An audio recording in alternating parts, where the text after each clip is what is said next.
안녕하십니까. 공인중개사 포럼 교수 김영재입니다. 오늘도 여러분과 함께 유익한 시간 갖도록 하겠습니다. 오늘의 강의 제목은 한국공인중개사협회 법정단체화대 프롭테크입니다. 여야 국회의원 24명 발의로 한국공인중개사협회를 법정단체화하자는 공인중개사법 개정안이 발의되었습니다. 이것은 우리 중개업계의 커다란 변화를 의미하는데요. 오늘 강의에서는 그 변화가 무엇인지 또 그렇게 돼야 되는 이유가 무엇인지를 여러분에게 설명을 드리겠습니다. 잠시 후에 뵙겠습니다. 감사합니다.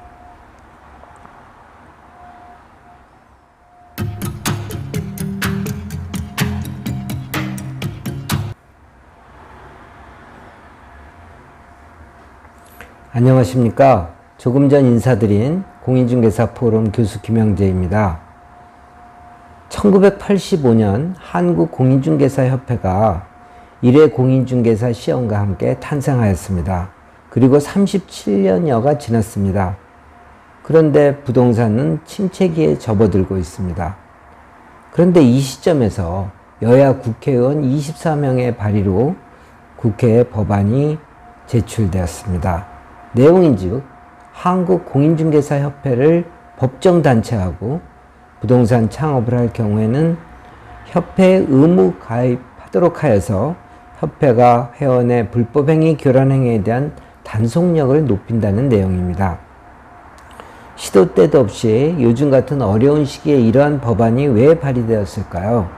이유는 작년 상반기부터 우리 중개 업무 영역에 눈독을 들이고 아파트 중개 분야에 뛰어든 프롭테크 기업 때문입니다.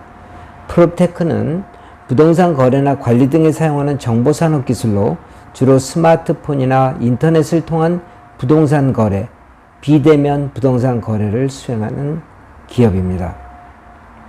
쉽게 설명하면 부동산 매물로 나온 물건을 1층 보통 부동산에서는 사진을 올려서 물건을 광고하는데, 이러한 기업들은 3D나 VR 같은 입체 사진 또는 입체 동영상을 기술을 이용해서 사진보다 국민들이, 소비자들이 물건을 보기 편안하게 하는 그런 기술입니다. 고도의 영상 기술이죠. 이들 프롭테크 기업은 그동안 광고를 대행해야 하고 광고를 중개업자들로부터 수주해서 그들이 광고를 내면 광고 유료 광고비로 기업을 운영해 왔습니다. 대표적인 것들은 직방, 다방같이 원룸, 오피스텔 분야에서 그 능력을 발휘해 온 건 사실입니다. 그런데 이러한 프롭테크 기업들이 작년 상반기부터 서서히 중개시장에 끼어들기 시작하였습니다. 소비자들이 좀 더 부동산 물건에 대해서 선택의 폭을 넓힌다는 명분이었습니다. 그런데 바로 그것이 중개업계에는 위협이 되고 있는 것입니다. 공인중개사 50만 시대에 공인중개사 활동을 그들 기업이 하겠다는 뜻입니다. 때문에 이 중개업 진출을 프로테크 기업에서 진출하지 않도록 그 법을 막아야 되는, 그 법을 꼭 통과시켜야 하는 이러한 상황에 처해 있는 것입니다. 첫 번째, 공인중개사는 한국공인중개사협회에서 독점적으로 관리해야 됩니다. 왜냐하면 보십시오. 의사협회에서 의사를 관리하고, 세무사협회에서 세무사를 관리하고, 회계사협회에서 회계사를 관리하고, 변호사협회에서 변호사를 관리하는 논리대로 공인중개사, 적어도 개업한 사람, 소속 공인중개사를 있는 사람은 한국공인중개사협회에서 일원화해서 관리해야 됩니다. 그런데 그렇지 못한 상황이 벌어지고 있습니다.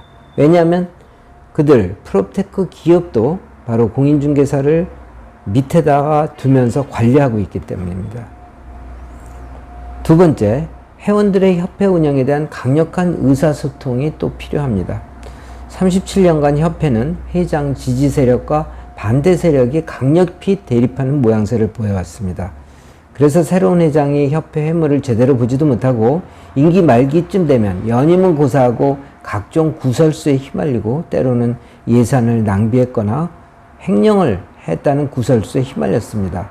회원 간 임직원 간 단합을 보여야 되는 시점입니다. 회원이나 임직원들이 단합을 나타내서 그 일치된 생각으로 국민에게 서비스를 제공해야 되는 그런 중요한 과제를 안고 있는 것입니다. 그러므로 이제는 협회는 회원들을 위한 협회가 돼야 되고 국민을 위한 의사소통의 장이 펼쳐져야 되는 것입니다. 세 번째는 회원 전산망이 한 방을 전국적인 전산망으로 통일해야 됩니다. 회원 간의 물건이 공급이 잘 되고 고객의 교류도 잘 돼서 명실공히 소비자를 위한 그런 부동산 거래가 돼야 되는 것입니다. 그런데 지역 전산망이 협회 전산망으로 통일되지 않고 있습니다. 서울이나 수도권은 부동산 거래 네트워크가 중복돼서 우선적으로는 한방 거를 사용하기보다는 자신들의 권리금을 보호할 수 있는 부동산 거래 정보망인 지역 거래 정보망을 유료로 사용하고 있습니다. 이러한 이원화된 전산망은, 부동산 거래 전산망은 바로 소비자들이 불이익을 받게 되는 상황이 벌어지게 되는 것입니다. 올바른 물건을 구할 때 바로 구하지 못하고, 올바른 손님을 대해야 될 때 바로 물건을 대지 못하는 그런 기현상이 벌어지고 있는 것입니다. 네 번째는 한국공인중개사협회는 공인중개사와 국민을 위한 정부 정책에 참여해야 됩니다. 지난 정부에서 20번에 가까운 부동산 대책을 발표할 때 공인중개사는 협회는 한 번도 참여한 적이 없습니다. 정부가 일방적으로 결정한 데 대해서 발표할 때마다 쫓아가기 바빴습니다. 그러면 협회는 무엇을 했느냐? 임직원 관리, 하부 조직장 관리, 이런 것들에 치중해 왔습니다. 그러나 이제는 국민을 위한 정부 정책에 과감하게 참여하고 그것이 반영되도록 해야 되는 시점입니다. 회원이 국민이 피부로 느낄 수 있는 정부 정책에 참여해야 됩니다. 다섯 번째로는 직방, 다방, 집토스 등 프롭테크 업체는 부동산 중개업소가 아닙니다. 이들은 50만 공인중개사 중 개업공인중개사 11만 명을 제외한 나머지 중개사 중 여건상 취업이나 창업을 못하고 있는 2030 세대를 자신들의 조직의 파트너라는 명목으로 휘하에 두면서 실제 한국공인중개사협회 이상의 영향력을 행사하고 있습니다. 이들 소속된 회원을 중심으로 새로운 협회의 탄생도 중개업계의 장악은 시간 문제인 것입니다. 다시 말해서 이들 프롭테크 기업 자신의 밑에 둔 그런 공인중개사들을 회원으로 해서 새로운 협회를 만들 수 있다는 것입니다. 이렇게 되면 국민은 그 혼란된 협회에서 올바른 정책이 나올 수 없다는 걸 너무나 잘 알고 있습니다. 다음은 여섯 번째로 프롭테크 기업들이 비대면 중개를 내세워서 중개업계에 뛰어든 자체가 잘못된 발상입니다. 한국공인중개사협회에서 37년 동안 부단히 쌓아온 중개업계의 어떤 시장을 다 차려진 밥상에 숟가락만 놓고 들어오겠다는 그런 잘못된 발상입니다. 이들 직방, 다방 같은 거는 아까도 설명드렸지만 광고 대행업체입니다. 광고 대행업체는 유료 광고를 먹고 사는 사람이고 또 그런 기업으로 발전해야 됩니다. 그런데 느닷없이 아파트가 하늘 무서운 줄 모르고 치솟게 되니까 여기에 먹을 게 많겠구나 싶어가지고 중개업계에 끼어드는 거, 그런 거는 정말 잘못된 발상입니다. 원래 광고 대행업으로 돌아가는 것이 맞습니다. 중개를 안 하더라도 얼마든지 프롭테크 기술을 활용해서 중개업계에 기여할 수 있고 광고 대행비를 받을 수 있는 것입니다. 마지막으로 무등록자 부동산 컨설팅 업계의 무분별한 중개질서 교란 행위를 방지할 수 있습니다. 한국공인중개사협회, 세대한공인중개사협회, 협회에 가입 안 한 이런 세 그룹으로 나눠져 있는데 이번 기회에 통합을 해서 관리돼야 됩니다. 중개업계는 공인중개사만 부동산 중개를 하는 게 아닙니다. 강남에 가면 4, 5만 명의 무자격자들이 브로커 역할을 하고 있습니다. 그리고 컨설팅 업체도 많고 무등록 업체도 많습니다.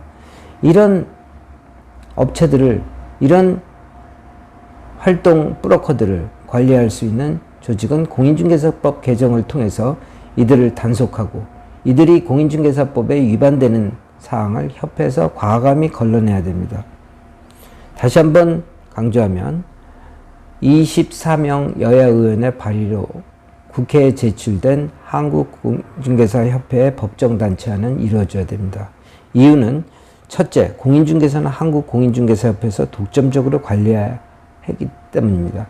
두 번째는 회원들의 협회 운영에 대한 강력한 의사소통 역시 필요한 시점입니다. 세 번째는 회원 전산망이 한방을 전국적인 전산망으로 통일해야 됩니다. 네 번째는 한국공인중개사협회는 공인중개사와 국민을 위한 정부 정책에 참여해야 합니다. 다섯 번째는 직방, 다방, 집토스 등 프롭테크 업체는 부동산 중개업소가 아닙니다. 여섯 번째는 프롭테크 기업들이 비대면 중개를 내세워 중개업계에 뛰어든 자체가 잘못된 발상입니다. 마지막으로 무등록자 부동산 컨설팅 업계의 무분별한 중개질서 교란 행위를 방지할 수 있습니다. 때문에 이번 발의된 한국공인중개사협회의 법정단체화는 반드시 통과되도록 여러분이 지지해 주시고, 그리고 법이 통과된 이후에는 독점적인 권한을 가지고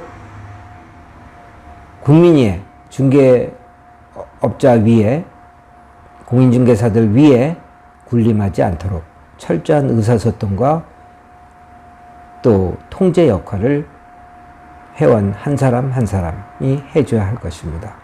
오늘은 여기까지 하겠습니다. 장시간 경청해 주시고 귀 기울여 주셔서 감사합니다. 다음 강의는 더욱 중요하고 시사성 있는 강의로 여러분들을 모시도록 하겠습니다. 감사합니다.